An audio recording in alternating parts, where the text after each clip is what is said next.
In 2022, Dr. Ajmal Zemar, a neurosurgeon at the University of Louisville, accidentally recorded something that has shaken every assumption modern science held about this. He was monitoring an 87-year-old patient's brain activity using continuous EEG when the patient unexpectedly died. What the electrodes captured in the 30 seconds before and after that moment has never been explained. Because the brain did not go quiet, it did not fade, it did not shut down the way every textbook said it would. Instead, it exploded into the most intense, most coordinated, most conscious level activity ever recorded in a human being. Gamma waves surging at frequencies associated with the deepest states of memory, recall, and wakeful awareness, firing in perfect synchrony.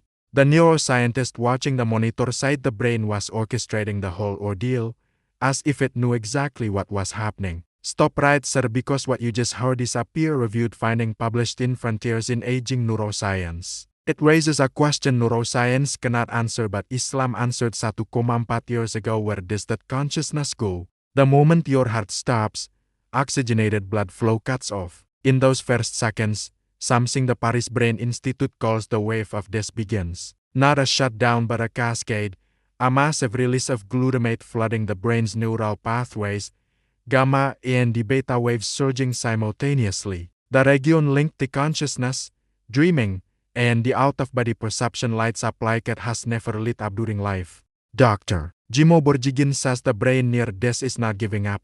It is, in her exact words, hyperactivated. And in that state, something documented consistently across thousands of near-death testimonies worldwide begins the life review. 1,4 years before EEG machines, the Quran described the moment of death with a precision that reads less like ancient scripture and more like a medical report. In Surah Al-Qiyamah, Allah describes the soul reaching the collarbone, the dying person realizing it is the time of departure. Classical scholars interpreted like wound around like as the moment the worldly life meets the afterlife, two realities colliding inside one body. The Arabic word used for the soul's departure, taraka, means an upward exit, a leaving, a precise directional movement.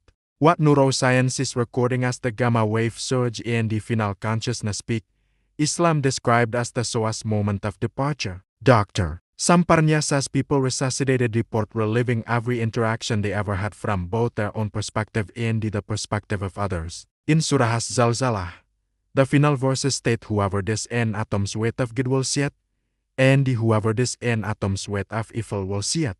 The life review that neuroscience is now documenting is precisely what Islamic theology has described as the beginning of accountability. If the Quran described a precise, conscious soul departure 1,4 years before EEG technology, then you have one of two conclusions. The only question is whether you are willing to follow the evidence before the moment described in this video becomes personal to you.